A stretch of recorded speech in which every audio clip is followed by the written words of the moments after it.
Je voudrais partager une pensée avec une seule. Nous sommes dans le livre de Daniel, au chapitre 6. L'Écriture dit ceci, que le roi Darius arrive au pouvoir et décide de mettre dans son royaume 12 ministres qui vont nous rendre compte. Et il met 3 chefs au-dessus de ces 12. Non, c'est 120, pardon. 120, j'ai oublié un zéro. Il décide de mettre 120 ministres dans son royaume. 120 ministres, et il met 3 chefs au-dessus de ces 120. Donc les 120 vont rendre compte aux 3 et les 3 vont rendre compte à lui, le roi Darius. Et l'Écriture dit ceci, que Daniel avait un esprit supérieur à tous ces gens-là. Et le roi va voir cet esprit supérieur en Daniel. Il va donc décider, il va donc projeter de faire de Daniel le chef supérieur de tous ces 120. Mais les autres 120, ils vont voir que si le roi arrive à sa fin et met David au-dessus d'eux, et met Daniel au-dessus d'eux tous, ça ne va pas les arranger. Ils vont donc décider de piéger Daniel. Et l'Écriture dit qu'ils vont chercher dans tous les affaires qui concernent le royaume à piéger Daniel. Mais ils ne vont rien trouver. Ça veut dire quoi? Dans nos relations, en tant que chrétiens, dans nos relations extérieures, dans nos relations de tous les jours, on doit être irréprochable. Dans ma relation avec mes voisins de quartier, je dois être nickel. Dans ma relation avec mes employeurs, mes collègues, je dois être nickel. On ne doit pas me piéger dans ce genre de choses. Oui, le frère doit laisser le lui, c'est un menteur. Il dit qu'il en va, laisse-le. On fait un petit truc, tu le prends. On ne doit pas nous trouver ce genre de choses. Dans nos vies de tous les jours, on doit être nickel. La Bible dit qu'il y avait un esprit supérieur en Daniel. Mais nous, on nous dit quoi? Le Saint-Esprit habite en nous, non? C'est le même Saint-Esprit. Pourquoi nous mentons? Pourquoi nous faisons des choses qui ne sont pas à la gloire de Dieu? Amen. Tout à l'heure, on a chanté quoi? Je viens donner ma vie. Je donne ce que j'ai de meilleur. Ma vie. Et la Bible nous dit quoi? Dans le livre de Jean. Si vous m'aimez, gardez mes commandements. On a chanté tout à l'heure que Dieu est constamment présent. À jamais. Il est là. Son amour dure à jamais. Si son amour dure à jamais, nous devons garder ses commandements à jamais. Ensuite, si vous m'aimez, gardez mes commandements. Jésus va dire, moi je suis resté dans l'amour de mon Père en gardant ses commandements. Si nous voulons rester à jamais dans l'amour de Dieu, il faut que nous gardons à jamais ses commandements. On dit quoi? Du lever du soleil jusqu'à son coucher. Son amour dure à jamais. Du lever du soleil jusqu'à son coucher, je dois garder ses commandements. Il n'y a pas de vacances avec Jésus-Christ. Parce que vous les Européens, vous aimez trop vacances. Il n'y a pas de vacances à Jésus-Christ. Tu es en vacances, tu dois obéir à Dieu. Tu es chez toi, tu dois obéir à Dieu. Comprenons cela. Comprenons que quand tu viens à Jésus-Christ, on ne nous appartient plus. Tu n'es plus libre. On n'est plus libre en Jésus-Christ. C'est Jésus qui décide de tout. C'est Jésus qui nous conduit. Ça, il faut que ça soit clair dans notre esprit. C'est Jésus qui décide de notre vie. S'il dit aujourd'hui, Dodo, va à Abidjan, tu vas à Abidjan. S'il dit va à New York, tu vas à New York. Je ne cherche pas à comprendre. Amen. Amen. C'est lui qui décide de nos vies. Et comprenons que nous ne sommes plus comme les autres. La Bible dit, ne vous laissez pas influencer par le siècle présent. On ne doit plus faire comme les gens font. Nous, on doit plus être à la mode. Comme à la mode, c'est un bras, toi tu portes un bras. Non. Tu ne dois plus être influencé par ce genre de truc-là. Ta mode là, c'est Jésus-Christ. Lui, il ne passe jamais. Toujours à la mode. Mode de Jésus-Christ là, ça ne passe jamais. Tu es toujours au top avec Jésus-Christ. Parce qu'aujourd'hui, c'est les Bermudas. Demain, ils font un peu plus long. Après, ils raccourcissent. Après, ils font plus large. Avec Jésus-Christ, ça ne bouge pas. Et tu es toujours au top. Amen. Gardons le Seigneur. Gardons le Seigneur. Regardons. Quand nous lisons, avec tout ce qui est écrit là, c'est que ça nous sert d'exemple. Ça n'a pas été écrit en vain. Et regardons la vie de Daniel. Ils ont cherché à le piéger. Rien. Rien, ils n'ont rien trouvé. Ils sont allés maintenant dans la loi du Seigneur. Vous voyez un peu. Ils sont allés maintenant, on dit, bon, lui là, entre nous, notre vie quotidienne, là, on ne peut pas la voir. Il faut qu'on aille dans la loi de son Dieu. Je suis arrivé chez vous, vous m'avez rien fait. Ce n'est pas chez moi, vous allez me faire quelque chose. Vous comprenez un peu. Si je suis parti chez toi, tu n'as pas pu me vaincre. Ce n'est pas quand tu vas revenir chez moi où j'ai l'autorité que tu vas pouvoir me vaincre. Amen. Amen. Donc, croyons que le Seigneur est notre meilleur compagnon. Gardons son amour. Gardons son amour en obéissant à ses lois, à ses commandements. C'est très important. Ce n'est pas parce qu'on vient tous les jours à l'église, ou même parce qu'on est vie chrétienne, qu'on sera sauvé. Et ayons ce but final. Vous voyez, je finirai par là. Quand tu vas au travail, du 1er au 31, c'est pourquoi? C'est pourquoi tu attends pour le premier du mois. Salaire. Donc salaire. Donc comprenons que venir à l'église, croire en Jésus-Christ, c'est pas pour la vie. C'est pas pour ça, c'est pas la peine. L'église n'est pas passe-temps. Hein. C'est pas un passe-temps. C'est pas pour dire non, comme je suis seul à la maison, je vais venir à l'église pour voir les frères. Non, c'est pas ça. Hein. Mes frères, c'est pas ça. Hein. L'église n'est pas un passe-temps. L'église n'est pas pour avoir des compagnies, ni d'avoir des amis. Non. Objectif principal, aller à l'église. Est-ce que quand tu finis l'église, pardon, quand tu finis le travail, tu occupes tes collègues? Est-ce que quand on finit le travail, là, on s'occupe de ses collègues? Tu peux rester quand tu vas à la maison. Tu attends ton salaire et tout. Ou bien? C'est ça, hein? Donc ton but là, c'est ton salaire, nourrir ta famille, nourrir tes enfants. Crois en Jésus-Christ là. Le but principal, c'est aller au paradis. C'est aller au paradis. Maintenant, comme Jésus-Christ, lui, il est bon, et qu'à part lui, il n'y a rien de meilleur, il te dit, même si tu dois aller au paradis, il faut être quand même bon avec ton frère. Allez, je vis en lui aussi. Il faut être bon avec ta soeur, parce que je vis en lui aussi. C'est vrai que toi, tu dois aller au paradis, mais si tu es là-bas seul, c'est pas bon. Il faut que tu ailles avec ton frère. Ouais. C'est ça, en fait. Amen. Il ne faut pas être comme les gens du monde là, qui prennent juste leur salaire et puis s'en foutent. Non, non, non. Moi, je ne suis pas comme ça. Tu vas aller au paradis, mais il faut que tu sois avec ton frère. Il faut que tu sois avec ta soeur. Occupe-toi d'elle. Ils ont ça en esprit. Et le corps que nous prenons, la Sainte Seine que nous prenons, c'est pour nous rappeler cela tous les jours. Ne venons pas prendre la Sainte Seine pour rien. La Sainte Seine, là, c'est pour nous dire que je suis en Jésus-Christ. Je suis un membre de Jésus-Christ. Est-ce que Jésus-Christ, il ment? Pourquoi toi tu es membre de Jésus-Christ et puis tu mens? Est-ce que Jésus-Christ il doute? Est-ce que Jésus-Christ il est inquiet? Non. Pourquoi nous sommes membres de Jésus-Christ et nous, ça là, ça nous inquiète? Est-ce que vous comprenez un peu? Faisons un peu confiance à notre Seigneur. Faisons un peu confiance à notre Seigneur. La Sainte Seine, c'est pour nous rappeler ça tous les jours. Que je suis avec vous. Faites-moi confiance. Vous êtes en moi, donc vous êtes pur. Saint, ça veut dire mis à part. On doit être mis à part. On ne doit pas faire comme les autres là. On ne doit pas faire comme le voisin. Comme le voisin a mis comment on appelle sa musique, ça t'a gêné hier et tout, je devais te venger. Non, tu n'es pas la même chose comme lui. La scène, c'est pour nous rappeler ces choses. Que tu es saint, que tu es mis à part. Tu ne dois pas faire n'importe quoi de ton corps. Ton corps doit être un culte. Et le culte là, il n'y a pas mi-temps dedans. C'est tous les jours. Tu dois être agréable à Dieu. Parce que que dit l'Écriture? Tu ne sais pas quand Jésus va venir. Si toi tu prends pause, quel vient dans la pause, tu fais comment? Amen. Il faut qu'on saisisse bien ces choses. Il faut que ce soit présent dans notre esprit. Jésus-Christ, tu es prêt tous les jours. Et je finirai par là, mais ça va être que je dis ça. Mais je finis par là. Regardez, les joueurs professionnels.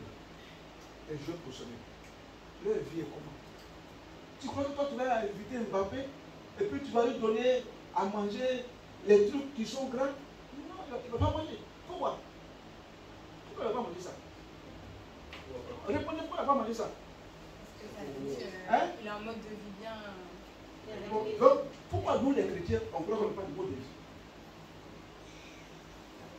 Est-ce que vous croyez que l'enfant de Sarkozy ou même l'enfant de Hollande va faire n'importe quoi? Pourquoi? Son papa est quand même, son père est ancien président. Il a une manière de se tenir. Il a un comportement qu'il doit avoir. Mais nous, on dit que notre papa est le roi des rois. Mais c'est nous, on fait n'importe quoi. Donc, dans son temps, tu gardes ton nom et tu gardes le nom de ton papa. Quand tu es l'enfant du roi des rois, tu ne fais pas n'importe quoi. Un sportif, même s'il t'aime comment, il vient chez toi, il ne peut pas manger n'importe quoi. Sa petite salade, tu mets le vin là, non, je ne prends pas le vin, je suis à l'eau. Mais nous, les chrétiens, on ne peut pas faire ça. Quand même, il faut qu'il fasse plaisir. Tu vas faire quel plaisir? Fais de vos plaisirs à ton Dieu. Pourtant, quand ils nous reçoivent, ils ne font aucun cas de nous. Quand ils nous reçoivent, ils s'en foutent, ils se font plaisir. Que tu sois chrétien ou pas, ce n'est pas leur problème. Mais nous, quand on les reçoit, on s'adapte. Pourtant, on dit qu'on a la vie. Que Dieu nous bénisse. Souvenons de ces choses-là. Amen. Que ceux qui veulent partager la scène avec nous, se tiennent debout, je passerai parmi vous. Gloire au Seigneur. Merci Père éternel pour ce moment. Je prie, Éternel, que tu mets ces choses-là dans notre esprit et que nous puissions les vivre au quotidien, Seigneur. Au quotidien, Seigneur. Car ta parole déclare que du lever du soleil jusqu'au coucher, ton amour dure à jamais. Que notre obéissance, que notre soumission à toi soit du lever du soleil jusqu'au coucher du soleil. Qu'à chaque instant, en tout lieu, en toutes circonstances, que nous nous souvenions, Père éternel, que nous sommes membres de ton corps et que ton corps est saint. Et que tout acte que nous posons, que toute pensée soit sainte. Que notre corps soit un culte qui te soit au quotidien agréable. Merci Père pour nos vies. Merci pour nous restons ce matin. À toi seul la gloire. Amen. Amen.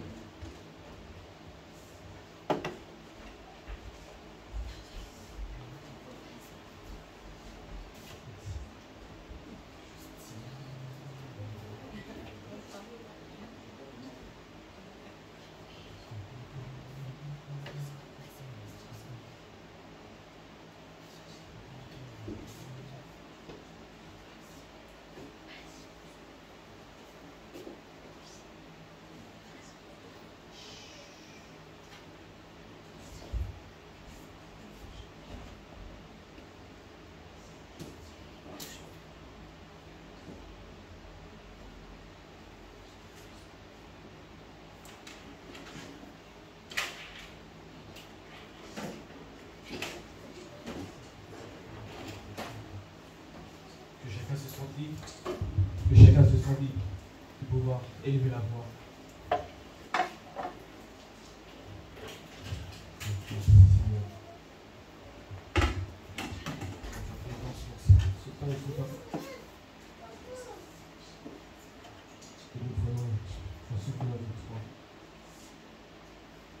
Jusqu'au jour où je supporte avec toi. Tu prendras à nouveau ce breuvage avec tous les saints de tous les siècles. Et nous ferons partie de ceux-là qui te verront boire à nouveau de ce breuvage, Seigneur.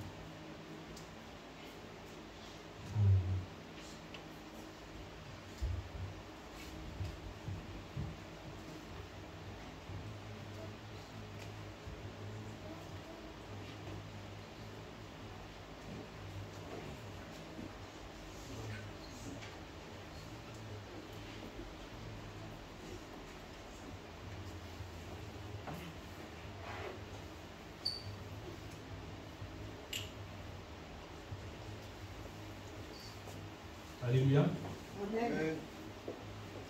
Est-ce que vous allez toujours bien? Oui. Si ça va, faites ça.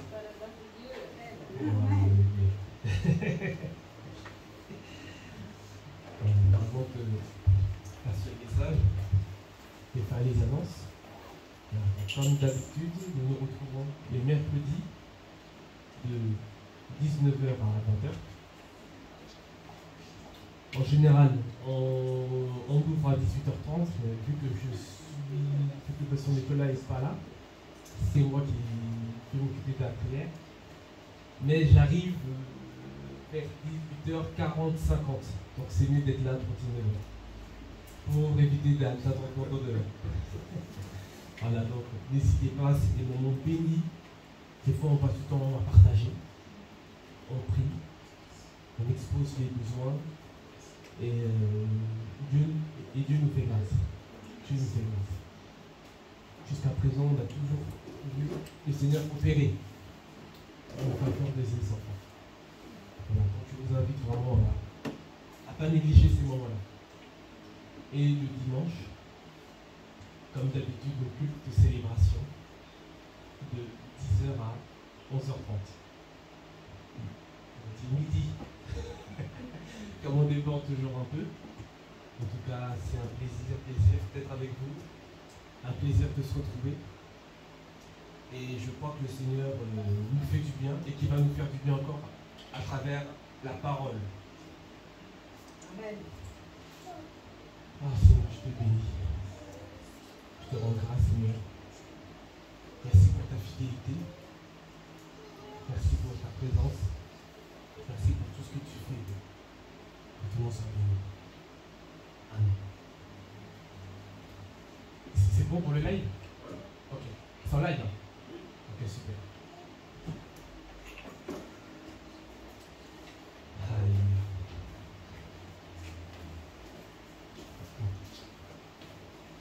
Pourtant, parce que ça me perturbe. Faut que... Ceux qui appuient là-bas l'écran là. Tiens, tu peux vérifier si ça va, si c'est bon.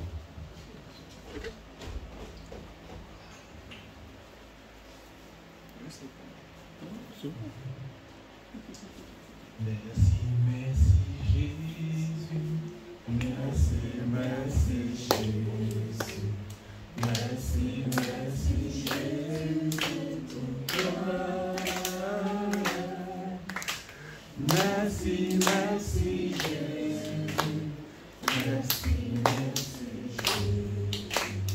Merci, merci Jésus de tout cœur. Nous t'adorons Jésus. Nous t'adorons Jésus. Nous t'adorons Jésus de tout cœur. Nous t'adorons Jésus. Nous t'adorons Jésus. Nous t'adorons Jésus de tout cœur. Nous t'élevons. Nous t'élevons Jésus. Nous t'élevons Jésus. Nous t'élevons Jésus de tout cœur. Nous t'élevons Jésus. Nous t'élevons Jésus. Nous t'élevons Jésus de tout cœur. Amen. Amen. J'ai eu à cœur de parler des épreuves. Les épreuves dans la vie du chrétien. Les épreuves de la vie. Tout court. Les épreuves. Qu'est-ce qu'une épreuve? Je pose une question. Un passage difficile.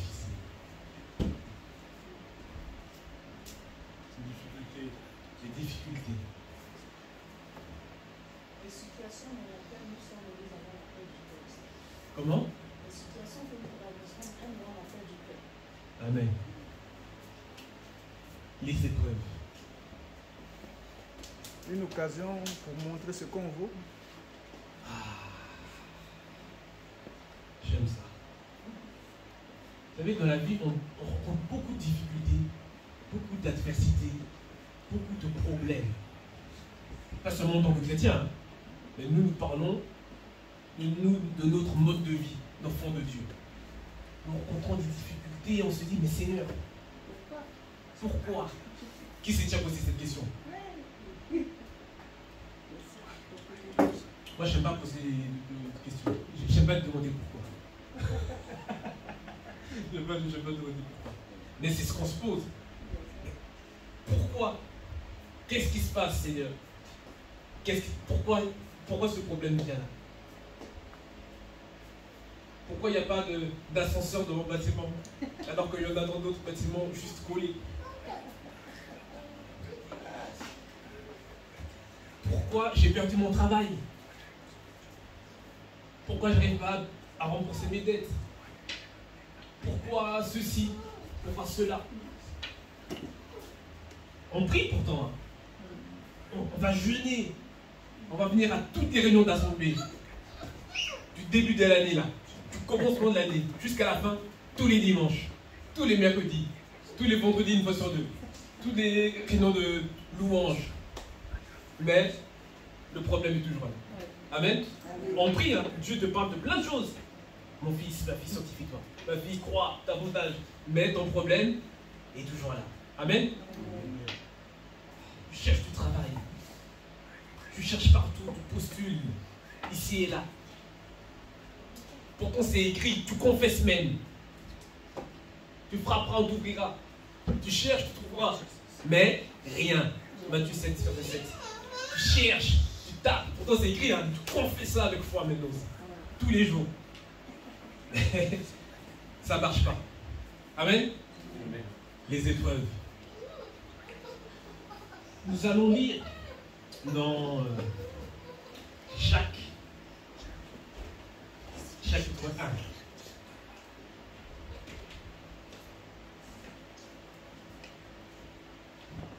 1. Jacques chapitre 1. À partir du verset 2. On va juste lire dans un premier temps du verset 2 à 3. Les épreuves. Mon frère a dit un mot tout à l'heure. On va voir ça un peu dans les détails. C'est quoi l'épreuve? Pourquoi l'épreuve? Comment sortir de l'épreuve? Amen. C'est bon? Vous voulez? Jacques chapitre 1 à partir du verset 2.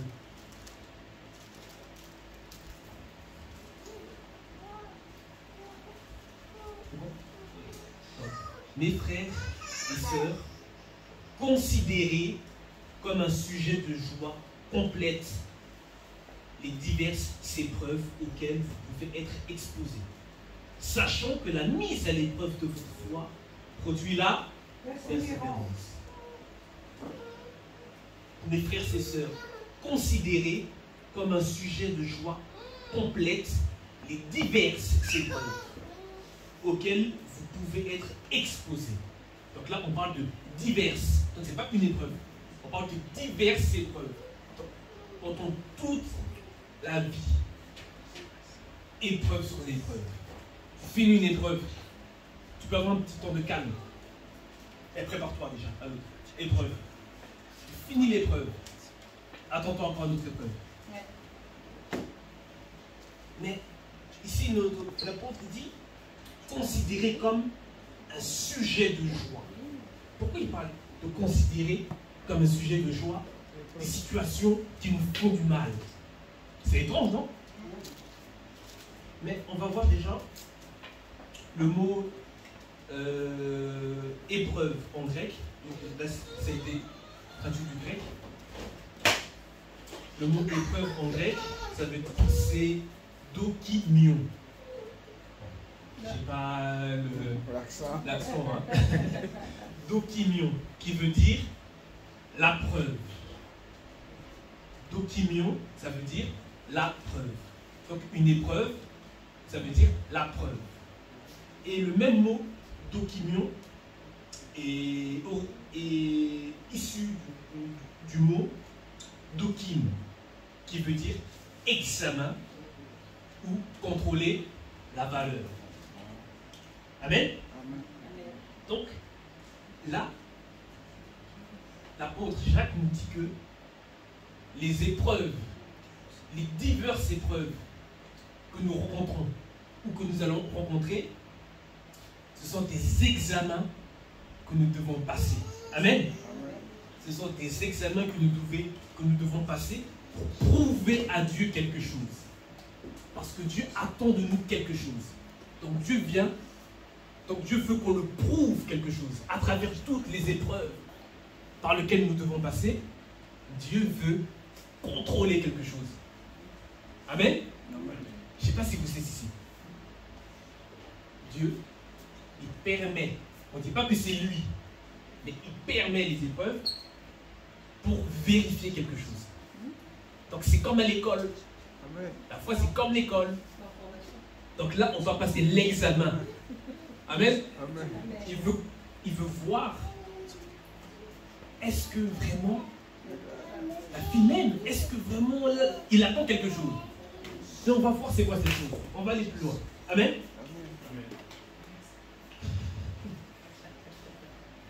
Donc on a vu que Dieu, il attend plusieurs choses de nous.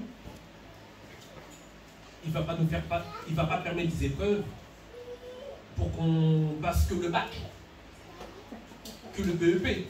Non, c'est pour qu'on monte progressivement. Amen. On monte. Et au verset 3, c'est dit, sachant que la mise à l'épreuve de votre foi produit la persévérance. Ah, c'est très bien. Donc, oui, dans votre verset, c'est persévérance ici. Patience. Ouais. Donc, et aussi, il y a un mot, moi, qui m'a marqué, c'est au verset 2, considérer. Enfin, considérer, c'est quoi? Toujours dans le grec, c'était en grec.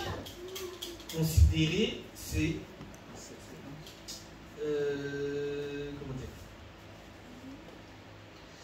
comment dire? Considérer, c'est...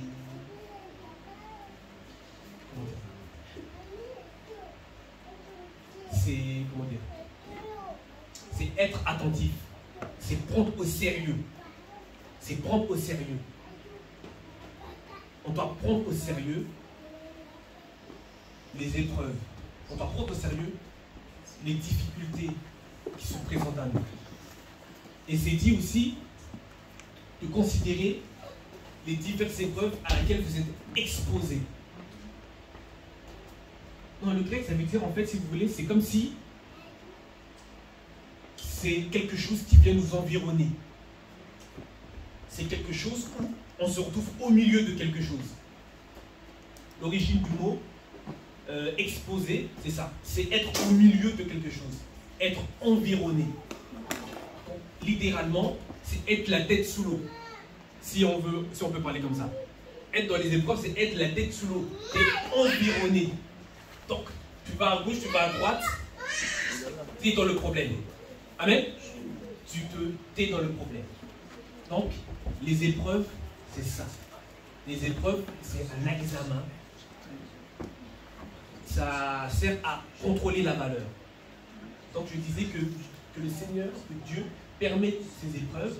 Je ne dis pas que c'est lui qu'on voit. Quoi qu'il peut. Et nous allons le voir. Et nous allons voir qu'il le fait souvent. Parce qu'il veut qu'on puisse lui prouver quelque chose. Amen. Les épreuves. Et c'est dit aussi au verset 3. Moi, dans ma version, 8 secondes, aujourd'hui, je vais aller de cette façon plus simple. Au verset 3, le premier mot, c'est quoi? Sachant. Sachant que la mise à l'épreuve de votre foi produit la persévérance. Dites, on va aller mot à mot. Sachant, c'est quoi? Sachant, oui. Sachant, oui. Apprendre. Dans le grec, là, sachant, c'est apprendre, c'est apercevoir, percevoir, ressentir. Donc, il nous dit que, les amis, nous devons voir, nous devons reconnaître que l'épreuve qui vient doit produire quelque chose de bon. Amen. Que l'épreuve qui vient, c'est pas pour nous détruire. Que l'épreuve qui vient, c'est pas pour qu'on soit en dépression, qu'on commence à prendre des médicaments. Non. Que nous devons, non. Et que nous devons considérer être dans la joie. Pourquoi? On doit être dans la joie parce qu'on s'entend. par l'esprit que là, il y a un flux bon qui sort derrière. Donc c'est pour ça que nous devons être dans la joie. Dorénavant, lorsque vous avez des épreuves, des difficultés qui viennent, parce que ça vient brusquement. Hein. Ça vient brusquement. J'ai dit que ça nous environne. Donc on va à gauche, droite, pirouette, scalipette. On veut monter, le problème est là. L'épreuve est là. Donc nous devons le prendre avec joie. Parce que derrière, il y a quelque chose de bon. Et si nous apprenons à sentir, ressentir les choses de l'esprit, c'est pourquoi ma prière, c'est que Dieu nous donne de ressentir l'esprit. De le ressentir, toutes les subtilités de sa présence. Parce que c'est fin, l'esprit. C'est tout, c'est fin. Amen. Donc nous devons sentir, ressentir que là, non, c'est vrai que là, je suis dans telle difficulté, mais je vois où Dieu veut m'amener. Je vois où Dieu veut m'amener à travers cette épreuve. Et à travers ça, on nous parle que c'est l'épreuve de la foi. La foi. Dieu veut éprouver notre foi. La foi, c'est large. On sait c'est quoi la foi. La foi. Avoir foi en Dieu. C'est bien. C'est dit les démons, je crois que c'est... Même les démons croient. Les démons croient. Je crois que c'est juste là. En fait. C'est bien. Une parole que Dieu te donne, il faut la garder. Une conviction sur quelque chose. Amen. Une vision que Dieu t'a donnée. Le fait d'être sauvé, c'est bien. Mais est-ce que tu vas continuer à croire quand le feu viendra sur toi? Le feu, c'est l'épreuve. Est-ce que tu vas continuer à croire quand il y aura des situations explosives où tu vas penser même peut-être même mourir à la suite de ces événements?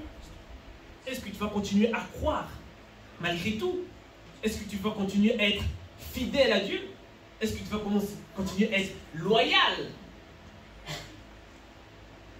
Parce qu'on peut, dans les principes du royaume, bon ça c'est des choses qu'on pourra en discuter une prochaine fois, il y a cet aspect de fidélité et de loyauté. C'est un royaume, hein. Dieu c'est le roi. Donc on est fidèle, on est loyal. C'est très important, être fidèle et loyal. Donc il y a ça, Dieu, il veut voir. Parce qu'on confesse des choses. On confesse des choses.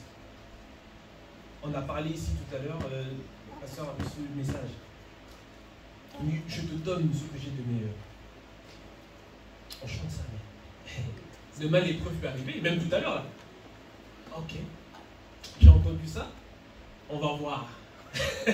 Est-ce que véritablement tu peux m'offrir ce que tu as de meilleur? Et une épreuve arrive. Et Dieu veut voir. Parce que le Seigneur a besoin d'avoir confiance en nous. C'est vrai que Dieu est un Dieu d'amour. C'est un Dieu de grâce. Mais il ne confie pas des choses à n'importe qui. Amen. Il ne confie pas des choses à n'importe qui. La charge que l'apôtre Paul a eue, Judas ne pouvait pas l'avoir.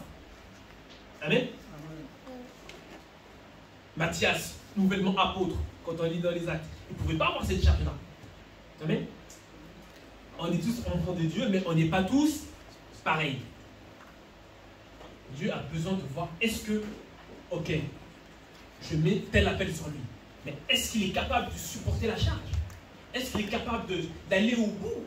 Est-ce qu'il est pas capable de se tenir devant des autorités, devant des personnes qui croient pas en mon nom, confesser mon nom?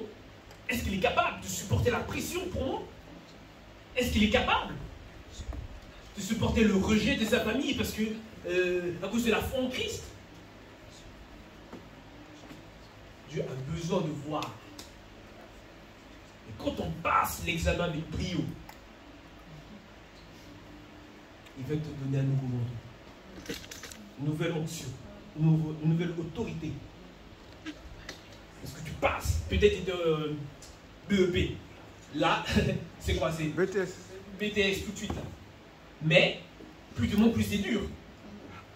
Donc, quand tu donnes le manteau aussi là, c'est une nouvelle autorité aussi pour pouvoir supporter. Parce que plus tu montes, plus c'est plus les petits démons là. C'est plus les petits esprits vite fait de ton quartier. Là, tu vas commencer à déranger les principautés, des choses comme ça. Et là, tu as besoin d'être revêtu d'un nouveau manteau, d'une nouvelle autorité. Parce que on parle, c'est un royaume. Hein. C'est un royaume. Quand il y avait quand le peuple était en Perse, en Babylone, quand il voulait faire quand le roi, je ne sais plus quel roi, ils sont des noms compliqués. Artaxerxès. Voilà. Il a écrit une lettre avec son sceau pour qu'il retourne construire. Pour qu'il retourne construire et devant tous les lieux de passage, les serviteurs de Dieu devaient montrer la lettre qui attestait que non, là c'était bien le roi. Vous pouvez quitter tel territoire, atteindre tel territoire, parce qu'il avait l'autorité. Dans le royaume, c'est comme ça. Dans le royaume, c'est comme ça. Donc, étape par étape. Étape par étape. Mais, il se peut qu'on peut échouer à l'examen. Et vous savez que quand on échoue, on recommence. En fait, on tourne en rond et on perd du temps. On perd du temps. Est-ce que vous avez ça? Il y en a qui peuvent rester 10 ans la même épreuve, sans passer, sans réussir. Et ça, c'est une perte de temps. Et ça, quand on n'arrive pas à saisir, ça, c'est qu'il y a un gros problème. Parce que, comme l'apôtre dit, non seulement nous devons être dans un état de joie, parce que quand nous sommes déjà dans cet état de joie, on est déjà dans une bonne disposition pour appréhender. Amen. Pour appréhender la difficulté, pour se poser et pour, se dire, d'accord, je comprends, j'arrive à sentir, parce que c'est pas dans la peur qu'on arrive à ressentir, c'est pas dans la peur, hein. Faut être dans la paix pour ressentir. Ok, là, je sens que là, à travers ça, je vais passer telle étape avec Dieu. Amen. Les épreuves. Et il y a dans Éphésiens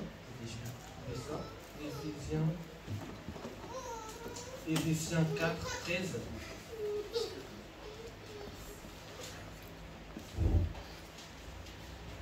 Éphésiens 4, 13. Nous pouvons lire.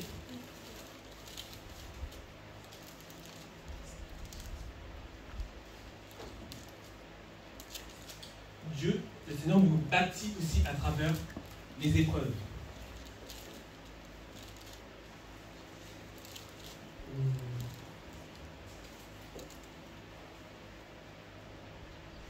Attendez, je mets une pause là. Dans Jacques, je vais lire verset 4. Je relis à partir du verset 3. Sachant que l'épreuve de votre foi produit la patience, mais il faut que la patience accomplisse parfaitement son œuvre, afin que vous soyez parfaits et accomplis sans faillir en rien. Mais il faut que la persévérance, là c'est écrit patience, mais dans d'autres versets c'est persévérance. Mais il faut que la persévérance accomplisse parfaitement son œuvre, afin que vous soyez parfaits et accomplis sans rien en faillir. Amen.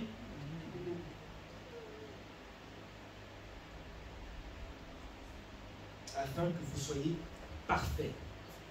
Moi, il y a deux mots ici qui m'ont titillé. C'est parfait et accompli. Moi, ça m'a fait penser à un passage qui dit que Dieu veut que nous soyons des hommes faits. Amen. Parfait, ici en grec, c'est téléios. Téléios, c'est être un homme fait. C'est être un homme accompli. C'est un homme parfait. Amen. Donc, ici, on parle de épreuve Donc on sait que l'épreuve, c'est un examen. Dieu cherche à contrôler, à voir, il attend quelque chose de nous. Et c'est dit que non, que nous devons atteindre une certaine maturité. Que toutes ces choses-là doivent produire de la persévérance, de la patience, afin d'être des hommes parfaits, des hommes faits, des hommes accomplis. Accomplis par rapport à quoi?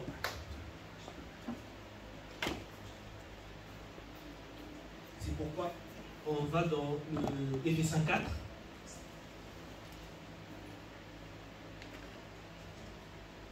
Éphésiens 4, versets 11 à 13.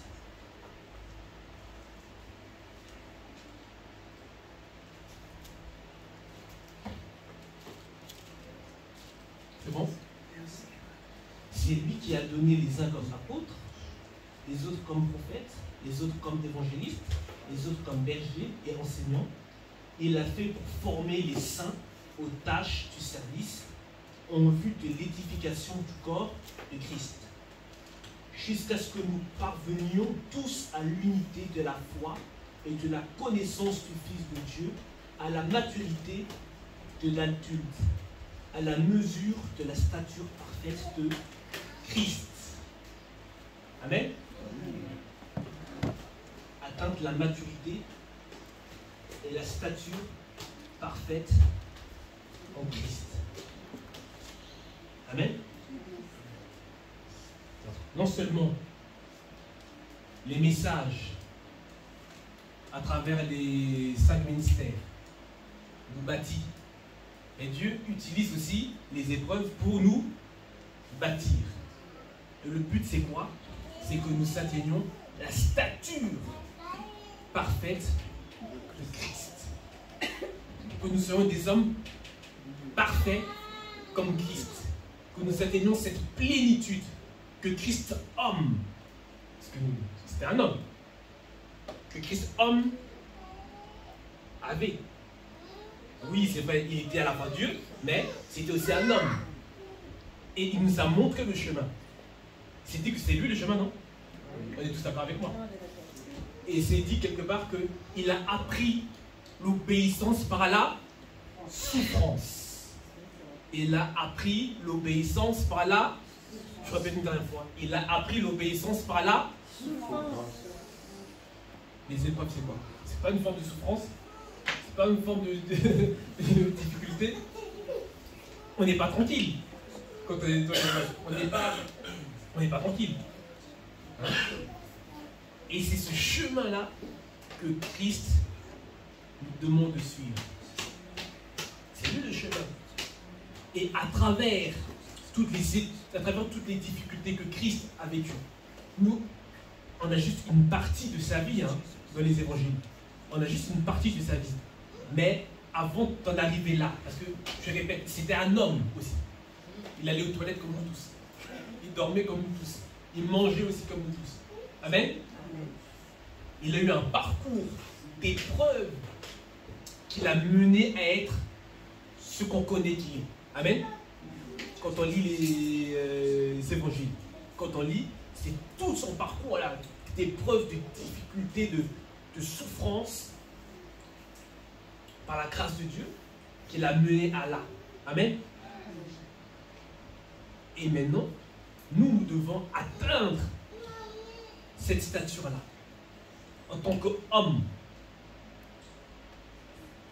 Pourquoi attendre le ciel d'être parfait, pour être parfait? Pourquoi attendre le retour du Seigneur pour être parfait? Alors que le plan de Dieu, c'est que nous attendons la dimension de Christ, la dimension de Jésus-Christ. Parce que Jésus aussi, c'est une... Je ne sais pas comment expliquer ça. Vous savez, dans d'autres religions, comme le bouddhisme, je ne sais pas si on dit ça comme ça, ils cherchent à atteindre un certain niveau, comment on appelle ça? Le nirvana. Ils cherchent à atteindre quelque chose, une forme de paix, de joie, de plénitude, de bien-être. Mais Christ, il a Il était ça. Il avait cette plénitude, cette puissance. C'est écrit, non?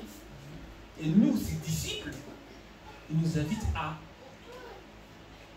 avoir cette stature, d'avoir la même dimension qu'il avait. Donc, à travers toutes les épreuves, nous devons passer avec brio, petit à petit, à travers aussi les enseignements, petit à petit. Christ nous forme, Christ nous bâtit, afin de le ressembler. Ce n'est pas écrit que nous devons le ressembler. Ressembler en quoi? Pas physiquement. C'est le ressembler dans qui il est, dans sa mentalité, dans ce qu'il est, dans sa puissance, dans sa stature. C'est ça qui, au fur et à mesure des épreuves, nous devons atteindre. Amen. Amen. Les épreuves.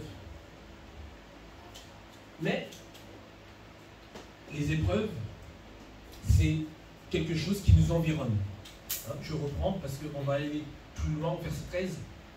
Les épreuves, c'est quelque chose qui nous environne. C'est quelque chose qui vient de l'extérieur. Amen. C'est quelque chose qui nous environne, qui vient de l'extérieur. Et là, on va lire, toujours dans Jacques, hein, au verset 13.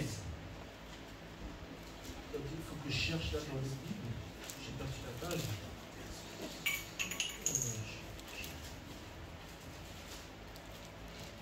Jacques.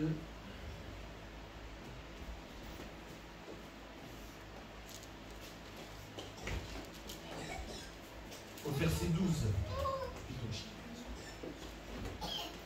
C'est dit, heureux l'homme qui tient bon face à la tentation, car après avoir fait ses preuves, il recevra la couronne de la vie que le Seigneur a promise à ceux qui l'aiment.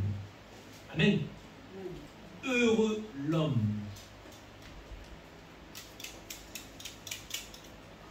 Jacques nous parle d'épreuves. Au verset 3. Au verset 12, il nous parle de tentation. Amen.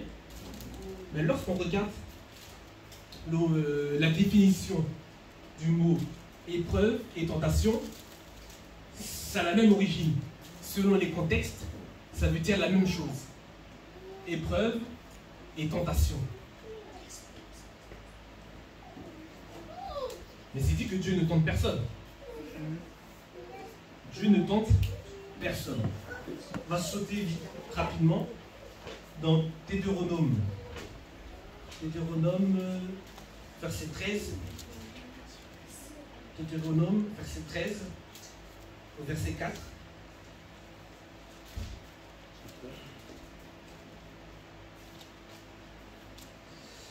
Deutéronome 13, 4.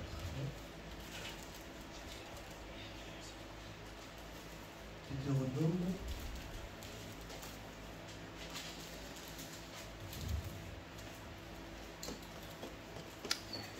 Il dit, tu n'écouteras pas les paroles de ce prophète ou de ce faiseur de rêve. En effet, c'est l'Éternel, votre Dieu, qui vous met à l'épreuve pour savoir si vous l'aimez, lui, de tout votre cœur et de toute votre âme. Amen. C'est l'Éternel, votre Dieu, qui vous met à l'épreuve pour savoir si vous l'aimez, lui, de tout votre cœur et de toute votre âme. Dieu met à l'épreuve.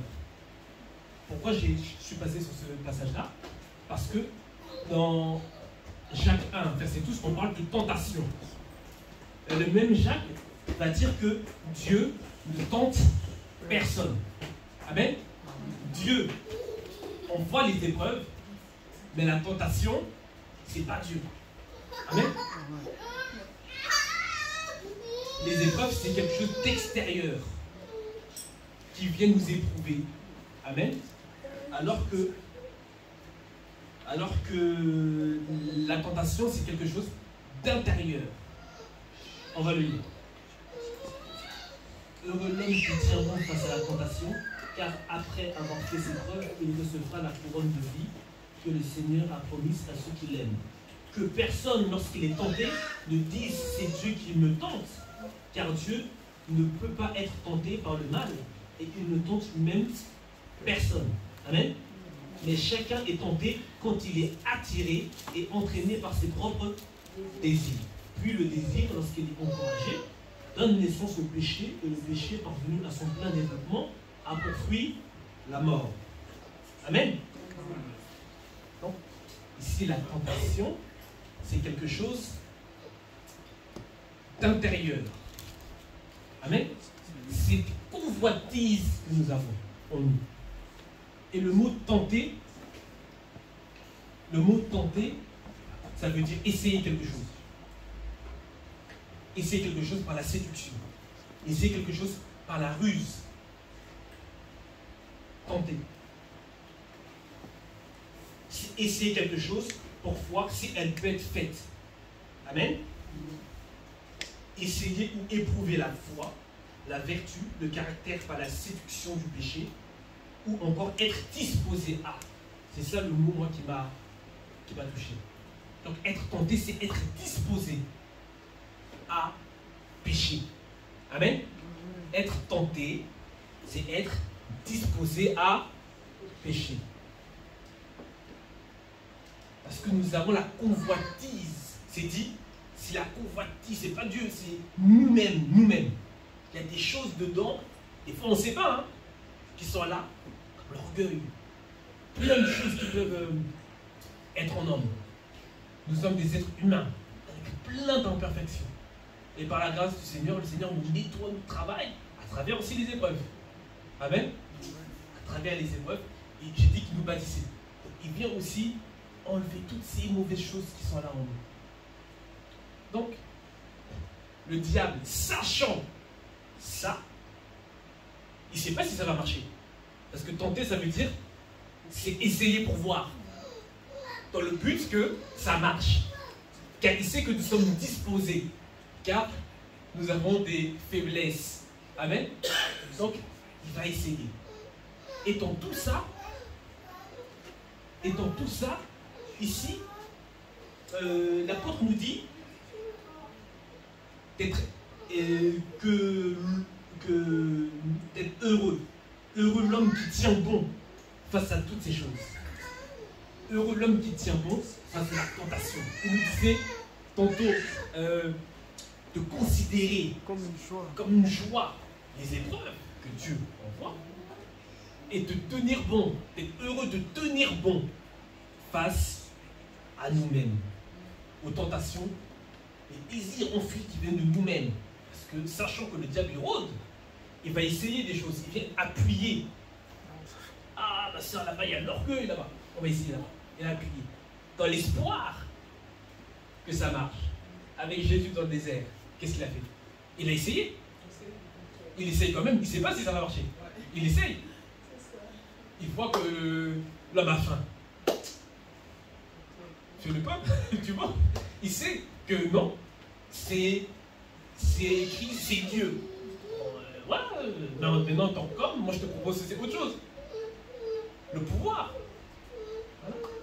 Il vient t'appuyer dans les sujets où lui, il sait nos convoitises, il sait nos failles. Amen. Mais ici, c'est dit que il y a une récompense ici. Il y a une récompense. Heureux l'homme qui tient bon. On voit que, je retourne rapidement au verset 3, on dit que tenir à l'épreuve, les épreuves, tout ça nous mène à avoir la stature parfaite de Christ. Et ici, la tentation, après avoir fait ses preuves, verset 12, il recevra la couronne de la vie que le Seigneur a promise à ceux qui l'aiment. Alléluia. Amen. Il recevra la couronne de la vie que le Seigneur a promise. Donc c'est avoir la victoire. Tenir bon ici, c'est avoir la victoire. Parce que c'est un combat. Les épreuves sont des combats. Être soumis à la tentation, c'est un combat. Et après le combat, après ce combat, nous devons vaincre. Amen. Et le résultat de cette victoire, c'est recevoir cette couronne de vie. C'est une grâce, non? couronne de vie. Moi, quand j'ai lu ça, ça m'a fait penser directement, vous savez, dans l'Apocalypse, à partir du chapitre 2, les 7 lettres aux 7 églises. C'est dit oui à celui qui vaincra, je le donnerai. À celui qui vaincra, je lui donnerai le pain de vie. À celui qui vaincra, je ferai de lui une colonne dans le temple de mon Père. Amen. On va lire ça parce que je ne sais pas pour vous, mais c'est fou. C'est fou. Apocalypse. Apocalypse. Chapitre 2.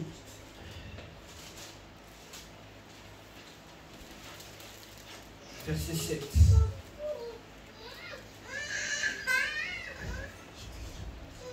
Bon, je vais citer parce qu'il y en a plusieurs. Apocalypse chapitre 2, verset 7, c'est dit que celui qui a des oreilles écoute ce que l'Esprit dit aux églises. Au vainqueur, je donnerai à manger du fruit de l'arbre de vie qui est dans le paradis de Dieu. Amen.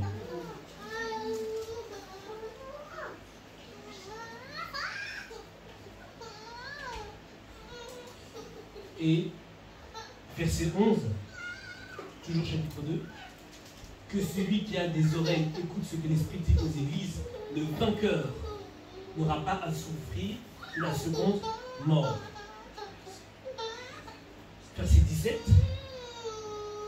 que celui qui a des oreilles écoute ce que l'Esprit dit aux églises, au vainqueur, je donnerai à manger de la manne cachée, je donnerai à manger de la manne cachée, et je lui donnerai un caillou blanc.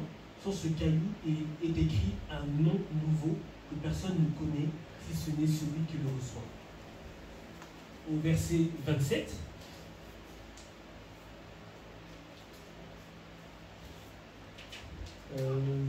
verset 26, au vainqueur, à celui qui accomplit mes œuvres jusqu'à la fin, je donnerai autorité sur les nations. Apocalypse 3, verset 5. Le vainqueur sera habillé de vêtements blancs.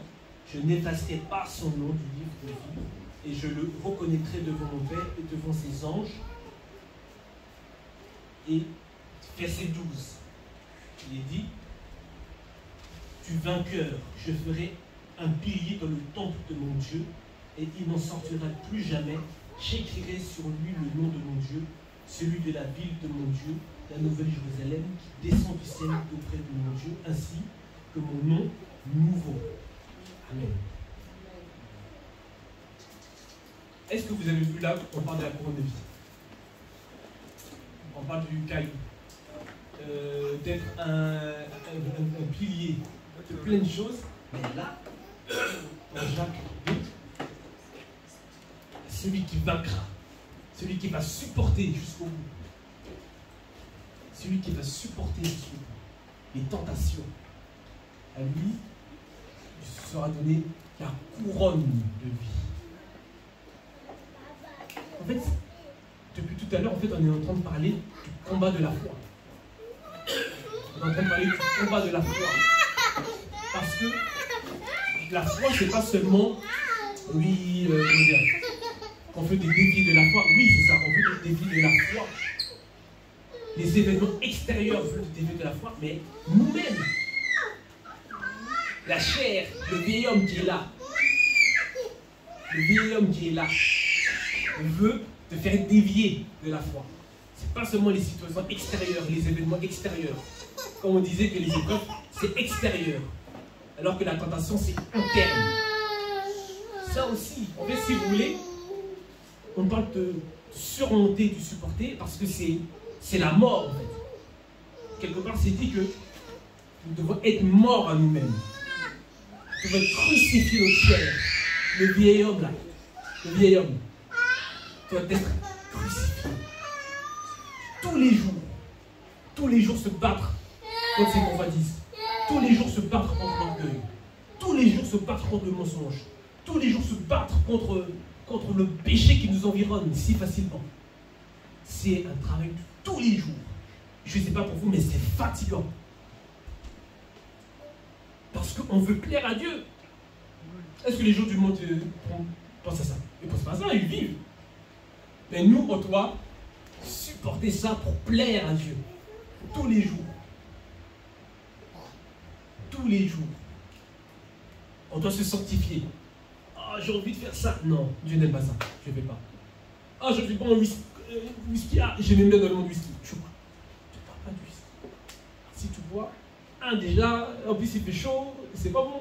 Il faut commencer à parler en langue. Mais là, c'est pas le langue du ciel. Amen. Donc, tous les jours, c'est. Tu dois faire attention. Nos frères parlaient, lui, d'être un bon témoignage. Et des fois, c'est pas facile. Des fois, tu es fatigué. Des fois, tu es irritable. Mais tu penses non. Oh Seigneur, non, non, non. Moi, je suis un enfant de Dieu. Je dois me tenir. Je dois faire attention. Pour ne pas être un mauvais témoignage. Parce que quand demain, je serai mieux. Parce que, voilà, aujourd'hui, je suis un peu boudin. Mais demain, je serai mieux. Les gens, ils vont dire pas, mais regarde, ça n'est pas Dieu. Il disait pas bonjour. On le parlait, il répondait l'appel. C'est quoi ça? Non. Ça, c'est des petites situations. Hein. T'aimes-toi les femmes? Et non, t'es pas marié, tu dois rester comme ça. Tu dois rester. Il n'y a pas d'homme. Ton homme, c'est Christ. La femme, c'est Christ. Pas de relation sexuelle avant le mariage. Demeurer pur. Ça aussi, c'est se battre contre soi-même. Hein. C'est se battre contre ses pulsions naturelles. Crucifier la chair. Crucifier, supporter les tentations. Les convoitises qui sont là. Les amis qui disent, ah viens non, t'as besoin d'argent, viens là, j'ai un bon plan. Nous on dit ça comme ça, j'ai un bon plan. Mais les bons plans, c'est toujours des magouilles, c'est toujours des choses comme ça. T'as envie, t'as besoin d'argent. Mais t'as envie de plaire à Dieu. Tu vas pas faire. T'as envie de plaire à Dieu, tu ne vas pas aller là-bas. Pour plaire à Dieu. Ça, c'est supporter. Et à la fin, on aura la couronne de vie. Quelle grâce. Les épreuves, la tentation. Dieu envoie les épreuves. On l'a vu hein, dans Deutéronome, verset chapitre 13. Il y a plusieurs exemples. Dieu éprouve son peuple. Parce qu'il veut voir. Et il y a aussi un autre passage dans... c'est Paul qui en parlait. Il faut que je retrouve...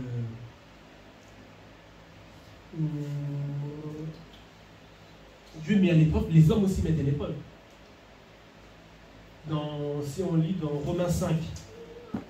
Romains 5. Si on trouve Romains 5 rapidement. Dieu met à l'épreuve, Dieu ne tente pas. Dieu met à l'épreuve, les hommes aussi peuvent mettre à l'épreuve. Romains 5, à partir du verset 4. Ah non, c'est pas ça. C'est pas ça. Mais c'est pas grave, on peut le lire, parce que tout à l'heure, on a parlé de l'épreuve. Comment supporter cette épreuve? Et ici, comment supporter les épreuves? Et l'apôtre Paul ici nous dit la persévérance, la victoire dans l'épreuve. La persévérance, la victoire dans l'épreuve, et la victoire dans l'épreuve, l'espérance. Amen. La persévérance, la victoire dans l'épreuve, la victoire dans l'épreuve, l'espérance. Il y a un autre passage que j'avais vu, c'était toujours l'apôtre Paul, il disait que il rendait témoignage à une assemblée, il disait vous êtes dans les persécutions, mais vous êtes dans la joie. Dans l'épreuve, on doit être dans la joie. Bon, on l'a vu, hein, l'apôtre Jacques nous le dit déjà. Nous devons être dans la joie. Amen. Et je disais, voilà, donc les hommes aussi mettent à l'épreuve. C'est une façon de connaître les caractères, la mentalité, voir les bonnes mœurs. Parce qu'on peut se fréquenter comme ça, mais on n'a pas assez de temps. Il n'y a pas beaucoup de temps pour connaître vraiment quelqu'un. Mais mettre à l'épreuve, c'est une façon de voir. Est-ce que vous savez que des fois, je ne dis pas que je vais le faire. Je ne dis pas que je vais le faire. Et je peux faire exprès, peut-être même de mal de parler. Juste pour voir comment je vais réagir. Ah oui, il faut voir. Comment la soeur va réagir. Parce que ça, on peut peut-être poser la responsabilité. Si à peine un petit mot, tout est mis au coin, c'est compliqué. On ne peut pas. Donc, il faut voir. Et c'est ce qui est écrit là dans 1 Timothée. 1 Timothée chapitre 3. 1 Timothée chapitre 3. Je suis plus habitué à ce titre. 1 Timothée chapitre 3.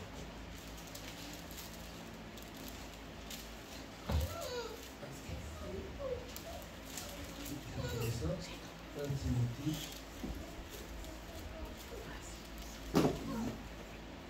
Chapitre 3. Versets 1 à 10. La parole est sûre, si quelqu'un désire la fonction de surveillant, d'ancien, il désire une œuvre excellente.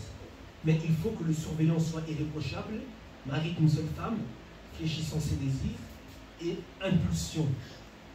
Donc quelqu'un déjà qui est déjà dans, comme Jacques le dit, quelqu'un qui contrôle, quelqu'un qui maîtrise. Amen. Quelqu'un qui compte ses tentations, ses convoitises. Donc voilà. Irréprochable, mari d'une seule femme, fléchissant ses désirs et impulsions, modéré, décent, hospitalier, capable d'enseigner. Qu'il ne soit pas un ivrogne, ni violent, mais doux, non agressif, non attiré par l'argent, dirigeant convenablement sa propre maison, tenant ses enfants dans la soumission en toute dignité. Mais si quelqu'un ne sait pas diriger sa propre maison, comment prendra-t-il soin de l'assemblée d'Élohim? Que ce ne soit pas un nouveau converti, de peur gonflé d'orgueil, il ne tombe sous le jugement du diable, mais il lui faut aussi avoir un bon témoignage de ceux du dehors, de peur qu'il ne tombe dans l'opprobre et dans les pièges du diable. De même que les diacres soient honorables, n'étant ni doubles en parole, ni adonnés à beaucoup de vin, ni ardents au gain, ayant le mystère de la foi dans une conscience pure, mais que aussi soient d'abord mis à l'épreuve, et qu'ensuite ils servent en étant irréprochables. Verset 10, mais que aussi soient d'abord mis à l'épreuve, et qu'ensuite ils servent en étant irréprochables. Il y a plein d'autres exemples. On doit mettre à l'épreuve, comme je disais tout à l'heure. Pourquoi le Seigneur va donner telle grâce à un tel et pas à l'autre? Pourquoi l'autre aura beaucoup et l'autre pas? Le Seigneur aussi, par les épreuves, permet de voir la constance, la loyauté. Est-ce que lui, si je donne à mon fils, est-ce qu'il peut? Est-ce qu'il ne va pas tomber dans l'orgueil? Amen. Donc, nous, on doit voir. Avant de venir ici, on doit voir. Est-ce que ça correspond? Est-ce que ça correspond? Est-ce que si on met le frère, est-ce qu'il ne va pas détruire l'œuvre? Est-ce qu'il ne va pas détruire l'œuvre? L'homme aussi a besoin d'éprouver. Et ça sort au travail aussi. On fait la période d'essai. C'est pourquoi? C'est pour éprouver. C'est pour voir. Est-ce que. Parce que quand on engage à faire pour faire virer quelqu'un, c'est dur. Hein. Quand je faisais des recrutements là, quand je travaillais sur Paris, il y avait des personnes qu'on voulait virer, c'était compliqué. Il fallait faire des procédures, il fallait que les personnes fassent des fautes graves, il fallait faire des courriers, il fallait faire un tas de choses pour amener à virer quelqu'un. Donc, ils veulent être sûrs que non, qu'on prenne la bonne personne. Et avec le Seigneur, c'est pareil. Dieu sauve tout le monde. Beaucoup d'appelés, mais maintenant, au niveau des élus, là, c'est autre chose. Il y a beaucoup d'appelés. Et au niveau des élus, là, c'est autre chose. Là, c'est des gens qui ont fait des efforts. Là, c'est des gens qui ont surmonté les épreuves, qui ont surmonté les tentations. Amen. Je gloire à Dieu. Merci Seigneur pour ce message. Donc, il y en a à conclure. Les épreuves ne sont pas quelque chose de mal. Les épreuves ne sont pas là pour nous détruire. Les épreuves ce sont des événements qui nous environnent. C'est des événements difficiles qui nous environnent, que Dieu permet pour nous qualifier. Amen. Pour passer à un autre niveau. Pour atteindre la dimension de Christ. Amen.